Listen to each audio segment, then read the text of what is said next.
दोस्तों नमस्कार, मैं एसपी भारद्वाज। किसी ने दोस्तों सही कहा है, बाप बड़ा ना भैया सबसे बड़ा रुपया।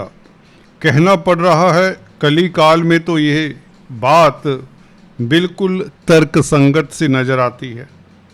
और जब पैसे की बात हो तो आपकी राशि की बात ना हो, ये हो नहीं सकता, क्योंकि देवगुरु बृहस्पति आपकी कुंडली में धन भाव के और आय भाव के 11वें भाव के मालिक हैं।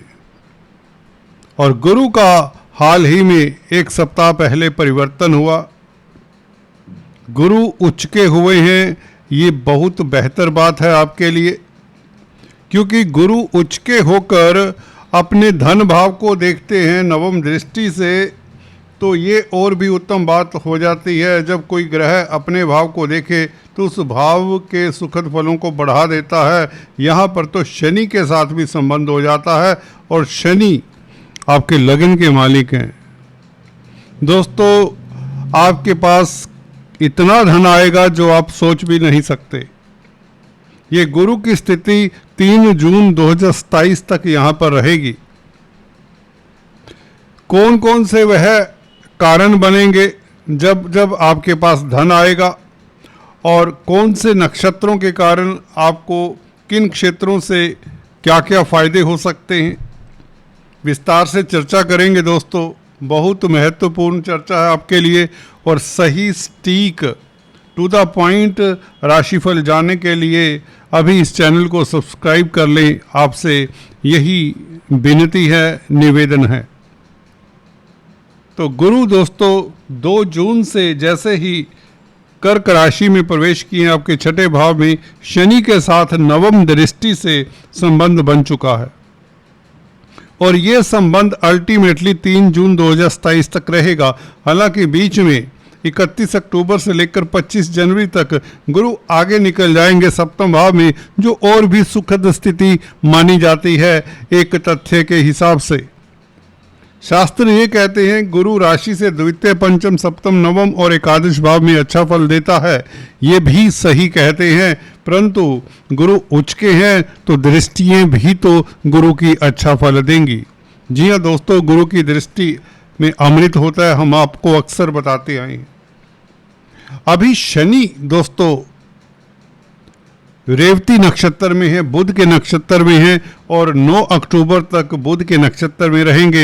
ये बहुत अच्छा गोचर हो जाता है आप लोगों के लिए। गुरु देखिए धन भाव के, लाभ भाव के मालिक हैं, और शनि लग्नेश है।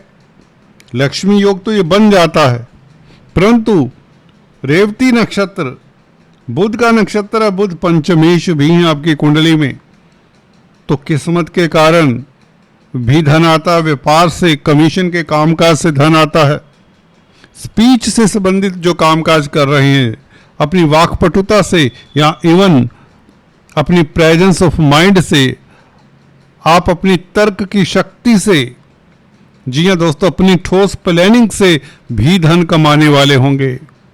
आपका इंटेलेक्ट, आपका बौद्धिक बल कमाल का होगा, क्योंकि गुरु और बुध दोनों ने संबंध शनि के साथ बना लिया है। कहने का मतलब आपके लगन के मालिक के साथ संबंध बना लिया है, बुद्धि के मालिक ने और नॉलेज विजडम के मालिक ने।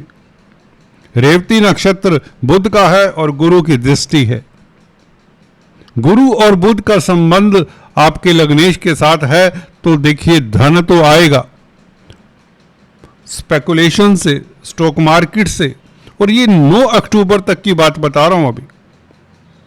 और इसी बीच आपको बताना चाहता हूं, एक सप्ताह बाद 18 जून से, जी हां दोस्तों 18 जून, ये तारीख नोट कर लीजिए, पुष्य नक्षत्र में देवगुरु बृहस्पति का गोचर होगा। ये अद्भुत राजयोग बन जाता है। इससे बड़ा राजयोग होने वाला नहीं है जल्दी से, सालों में आपके लिए भी और किसी दूसरी राशि के लिए भी। वो किस लिए बता रहा हूं, क्योंकि पुष्य नक्षत्र इतना बेहतर नक्षत्र है। कहते हैं महालक्ष्मी का जन्म पुष्य नक्षत्र में ही हुआ था, और पुष्य नक्षत्र में किसका प्रवेश हो रहा है? देवगुरु बृहस्पति का, जो धन के कारक हैं खुद ही। गुरु पुष्य योग आपने सुना होगा, 18 तारीख को गुरु पुष्य योग भी बनेगा। गुरु नक्षत्र पुष्य नक्षत्र में प्रवेश करेंगे और 2 महीने तक इस नक्षत्र में रहेंगे। बड़ी बात है, बहुत अच्छा योग है ये। और शनि के साथ, लग्नेश के साथ संबंध है, जो बुध के साथ संबंध पहले से साधे हुए नक्षत्र के जरिए। तो 18 जून से लेकर अगस्त 19 तक, 18 जून से लेकर 19 अगस्त तक देवगुरु बृहस्पति पुष्य नक्षत्र में रहेंगे, जिसमें महालक्ष्मी का जन्म हुआ था। और ये शनि का नक्षत्र है, आपके लग्नेश राशिपति का नक्षत्र है। तो देखिए, गुरु ने संबंध दृष्टि से तो बनाया, शनि के साथ संबंध बनाया नवम दृष्टि से। नवम दृष्टि शनि के ऊपर और धन भाव के ऊपर गुरु की पड़ रही है, जो कि अपना ही भाव है गुरु का। ऐसा बताया जाता है, शास्त्र मत है, गुरु की नवम दृष्टि जहां पर पड़ जाए उस भाव का भी कल्याण होता है, उस ग्रह का भी कल्याण होता है। तो धन भाव का, कुटुंब का भाव है ये द्वितीय भाव। कुटुंब में मेहमानों का आना जाना लगे रहेगा और आपकी चल अचल प्रॉपर्टी बढ़ने के योग बनते हैं दोस्तों। और कहीं ना कहीं आप स्पीच से भी धन कमाने वाले होंगे, क्योंकि सेकंड हाउस आपकी स्पीच का भी है। और शनि के कारण, शनि 12वें भाव के भी मालिक हैं, विदेशी कामकाज में भी आपको खास सफलता, धर्म कर्म के कामों में आपकी रुचि रहेगी। योगा मेडिटेशन से आपको लाभ होगा, विदेश यात्रा के योग, एक्सपोर्ट इंपोर्ट से लाभ, एमएनसीज में कामकाज करने का मौका मिलेगा। पहले से कार्यरत हैं तो आपकी तरक्की लिख लीजिए, होगी ही होगी। कब से कब तक? 18 जून से 19 अगस्त तक एक ये ब्रैकेट बनती है। हालांकि रेवती नक्षत्र में शनि 9 अक्टूबर तक रहेंगे। तो 18 जून से, हालांकि 2 जून से स्थितियां आपके लिए बेहतर हो चली हैं, परंतु शनि और गुरु ऐसे ग्रह हैं, थोड़ी सी धीमी गति से चलते हैं, वृद्ध प्लेनेट हैं, इन्हें समय लग जाता है अच्छा या बुरा करने में। महीना, 1-1.5 महीना ले लेते हैं, कई बार 15-20 दिन तो ले ही लेते हैं, इतना समझिए। 18 जून से स्थितियां जैसे ही पुष्य नक्षत्र में प्रवेश करने वाले होंगे, उसके आसपास कोई धन को लेकर सुखद घटना घटने वाली है आपकी जिंदगी में। आपकी इनकम का साधन बढ़े, कोई अटका हुआ धन मिले, नौकरी मिल जाए, बेरोजगार हैं, व्यापार में कोई बड़ी डील सिरे चढ़ जाए, कोई आपकी एफडी मैच्योर हो जाए, कुछ ना कुछ खास हो जो अचानक से आपको धनाढ्य पुरुषों में शुमार कर दे। आपने सही सुना, आपको धनाढ्य पुरुषों में शुमार कर दे, कुछ ऐसा 18 जून से घटित होने के योग बनते हैं। और 19 अगस्त तक तो निश्चित तौर से बनेंगे ही बनेंगे, 2 महीनों में। किसी के पास दोस्तों, मैं अक्सर बताता हूँ, लाखों आता है, किसी के पास करोड़ों आता है, किसी के पास अरबों खरबों तक आता है, किसी की लॉटरी लग जाती है। अगर आपकी कुंडली में, दोस्तों जनरल राशिफल है, आपकी कुंडली में अगर लॉटरी के योग है ही नहीं, तो आपके पास लाखों करोड़ों आए ये जरूरी नहीं है। हाँ, परंतु धन जरूर आएगा। हो सकता है आपकी प्रमोशन हो जाए। अगर आप नौकरी कर रहे हैं, अगर आप 50,000 कमा रहे हैं, तो आपकी जॉब आपको 70,000 वाली जॉब मिल जाए, 1 लाख तक की मिल जाए, डबल हो जाए इनकम। इस तरह के ये योग हैं। अगर आपकी जॉब ही नहीं लगी हुई, बेरोजगार हैं, तो आपकी नौकरी लगने के 100% चांसेस हैं। तो इसीलिए मैंने टाइटल में लिखा, इतना धन कहाँ रखेंगे सर।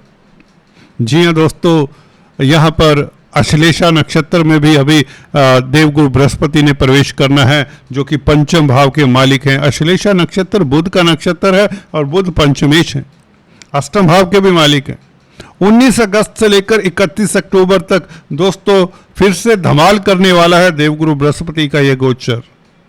रुकने वाला नहीं है देवगुरु बृहस्पति, तेजी से चल रहा है, अतिचारी है, इसलिए लाभ भी जल्दी जल्दी होगा। कंपैरेटिवली आपके लिए फायदेमंद है ये गोचर, आपके लिए बहुत अच्छा है। आपकी सुस्ती दूर होने वाली है, पैसे को लेकर जो सुस्ती रही है ना, वो दूर होने वाली है। बैठे बिठाए पैसा आने वाला है, क्योंकि पंचम भाव के मालिक का संबंध है पंचमेश। देखिए बुध है जो कि पंचम भाव नवम से नवम होता है, भावत भावम का नियम याद रखिए। पंचम भाव का भी संबंध अगर लग्नेश के साथ हो, धनेश के साथ हो, लाभेश के साथ हो तो लॉटरी लगे, अचानक से किस्मत के कारण धन आए, किस्मत साथ देती है। पंचम भाव पूर्व पुण्यों का होता है। तो 19 अगस्त से लेकर 31 अक्टूबर तक बुध के नक्षत्र में गुरु का प्रवेश, ये तो कमाल हो गया। देखिए शनि पहले से ही रेवती नक्षत्र में, रेवती नक्षत्र भी बुध का नक्षत्र है, शनि पहले से ही रेवती नक्षत्र में गोचर कर रहे हैं जो कि बुध का नक्षत्र है, और अब गुरु भी बुध के नक्षत्र में 19 अगस्त से प्रवेश कर जाएंगे। पहले शनि के नक्षत्र में 18 जून से 19 अगस्त तक शनि लग्नेश हैं और गुरु का संबंध बन चुका है। इससे बड़ा राज जो क्या समझाएं आपको। तो अश्लेषा नक्षत्र में गुरु का प्रवेश 19 अगस्त से 31 अक्टूबर तक। तो 31 अक्टूबर तक दोस्तों आप दूधो नहाओ पूतो फलो वाली कहावत चरितार्थ होती दिखती है। जी हाँ, सब कुछ मिलेगा यहाँ पर, संतान सुख मिले, पंचमेश के साथ संबंध गुरु का हो तो गर्भवती महिलाओं के लिए समय उत्तम रहेगा। जी हाँ दोस्तों, यहाँ पर गुरु का संबंध बुध के साथ, बुध पंचमेश हैं और अचानक से सुखद घटनाओं का तांता लगने वाला है। और बुध आपके पंचमेश हैं तो स्टॉक मार्केट वालों के लिए फायदा और गोल्ड के दाम और बढ़ने वाले हैं। ये प्रेडिक्शन नोट कर लीजिए, अगर गलत हुई तो मुझे याद कराइए। ऐसा होता नहीं है, मैं बोलता ही नहीं हूं इस तरह की बातें, चैलेंज नहीं करता, ऊपर वाले से डर कर रहना चाहिए। परंतु वाणी पे जब सरस्वती का वास हो तभी ऐसी बातें बोली जाती हैं। तो यहां पर लॉटरी के योग, स्टॉक मार्केट से लाभ के योग, गोल्ड के सेल परचेज से भी आपको लाभ होगा अगर आप व्यापारी हैं। दोस्तों यहां पर 31 अक्टूबर तक की मैंने बात की। उसके पश्चात देवगुरु बृहस्पति सप्तम भाव में केतु के साथ, लाल किताब केतु को गुरु का चेला बताती है। यहां पर गुरु का केतु के संग होना, आपकी इंट्यूशन पावर बढ़ जाती है। राहु केतु की एक्सिस इस तरह से है जो आपको कई तरह की विपदाओं से बचाती भी है। खासकर केतु का प्रभाव आपकी राशि के ऊपर तो है और गुरु के ऊपर अब हो जाएगा 31 अक्टूबर से लेकर 25 जनवरी तक। सप्तम भाव के गुरु दोस्तों आपके व्यापार में वृद्धि, लव बेहतर होगा, सिंगल्स की शादी के योग बन जाते हैं। नोट कर लीजिए 31 अक्टूबर से। अक्टूबर, नवंबर, दिसंबर के महीने आपके ये नवंबर, दिसंबर, जनवरी के महीने आपके लिए प्यार मोहब्बत के लिए अच्छे। दाम्पत्य जीवन में तकरार अगर चला आ रहा है वह दूर होता, कोई लड़ाई झगड़ा है हस्बैंड वाइफ में, पति पत्नी में, तो वह दूर होता है। कोर्ट कचहरी के चक्कर अगर काट काट के थक गए थे तो राजीनामा हो जाएगा, लिखवा लीजिए। गुरु जब सप्तम भाव में हो, वह भी मित्र के घर में, सूर्य के घर में, सूर्य मित्र है गुरु का, तो 25 जनवरी तक गुरु का ये गोचर आप के लव लाइफ को परवान चढ़ाता है, दाम्पत्य जीवन सुखद करता है, सिंगल्स की शादी के योग बनाता है। नोट कर लीजिए, ये होगा। ये 4-5 बातें मैं जो बता रहा हूं खास, ये होंगी ही होंगी। उसके पश्चात जनवरी से लेकर 3 जून 2027 तक, 25 जनवरी से 3 जून 2027 तक देवगुरु बृहस्पति वापस कर्क राशि में आ चुके होंगे, छठे भाव में आ चुके होंगे, उच्च के हो चुके होंगे और फिर से शनि के साथ संबंध बन चुका होगा। शनि 3 जून से राशि परिवर्तन कर लेंगे। अगर मैं गलत नहीं हूं तो ये होगा दोस्तों। फिर से यही दौर धन का, आपको चारों तरफ से धन मिलेगा। जहां पर निकल पड़ोगे, जो काम करोगे, जिस बिजनेस में हाथ डालोगे, उसमें आपको लाभ ही लाभ होगा। अगर आप यूट्यूबर्स हैं या एस्ट्रोलॉजी का कामकाज करते हैं तो देखिए कमाल करने वाले कुंभ राशि वाले, हर तरफ कुंभ राशि वाले चमकेंगे जिनका नाम एस से है। जी हाँ दोस्तों, ऐसे नाम वाले ज्यादा चमकेंगे इस अवधि में, ये भी नोट कर लेना। एनीवेज, चर्चा कुछ लंबी हो चली है। अगर आप पहली बार आए हैं तो आपसे चलते चलते गुजारिश, कृपया सब्सक्राइब करने के पश्चात बेल आइकन दबाया करें और अपना ख्याल रखें। जी हाँ दोस्तों, take care yourself. Thank you so much. Thank you.